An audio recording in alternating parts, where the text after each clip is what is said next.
Price Lord. இந்த காலவேளையில் உங்களை சந்திப்பதில் மிக்க மகிழ்ச்சி அடைகிறேன்.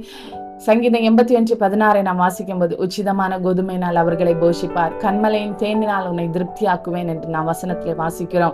நம்மை போஷிப்பிக்கிற தேவன் இந்த காலவேளையில் நம்முடைய சமூகத்தில் வந்திருக்கிறார். ஒருவேளை குறைவை நினைத்து நாம் கலங்கலாம். ஆண்டவரே, இந்த காரியத்தில் எனக்கு ஒரு விடுதலை வருமா, இந்த காரியத்தில் என்ன போஷிப்பீங்களா அப்படின்னலாம் நம்ம நினைக்கலாம். ஆண்டவர் சொல்லுகிறார், இல்லை, நான் உன்னை போஷிப்பிக்கிற தேவனாக இருக்கிறேன். மத்தேயு 14:21 நம்ம வாசிக்கும் போது, 5 அப்பமும் 2 மீனையும் கொண்டு 5000 பேரை போஷிப்பிக்க வல்லமை உள்ள தகப்பன் இந்த காலவேளையில நம்மோடும் கூட இருக்கிறார். நம்மையும் போஷிப்பார், நம்முடைய தேவைகளை சந்திப்பார்.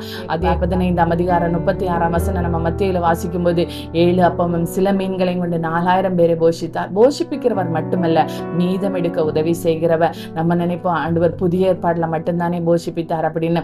பழைய ஏற்பாடுல நம்ம வாசிக்கும் போது 2 ராஜாக்கள் 4:42 நம்ம வாசிக்கும் போது, 20 வார்கோதுமைகளை வைத்து 100 பேரை போஷிப்பிக்க வல்லமை உள்ள தகப்பன் இந்த காலவேளையில் நம்மோடு கூட இருக்கிறார். அவர் போஷிப்பிக்கிற தேவனாய் இருக்கிறார். இல்லாமையா இருந்தாலும் அந்த இடத்திலையும் போஷிப்பார். எலியாவின் காலத்துல பஞ்ச காலம் வந்த போது ஆண்டவர் என்ன பண்ணுகிறார், அந்த பஞ்ச காலத்திலையும் எலியாவை போஷித்தார், காகத்தை கொண்டு போஷிப்பிக்கிறார். அப்படி நம்ம தேவை என்ன என்று அறிந்து ஆண்டவர் நம்மை போஷிப்பார்.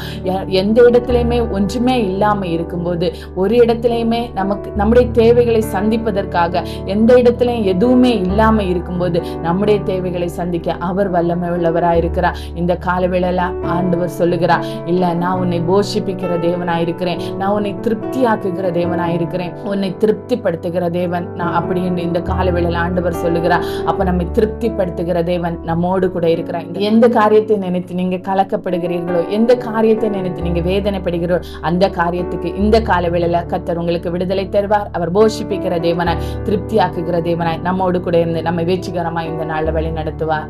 ஆமென், ஆமென்.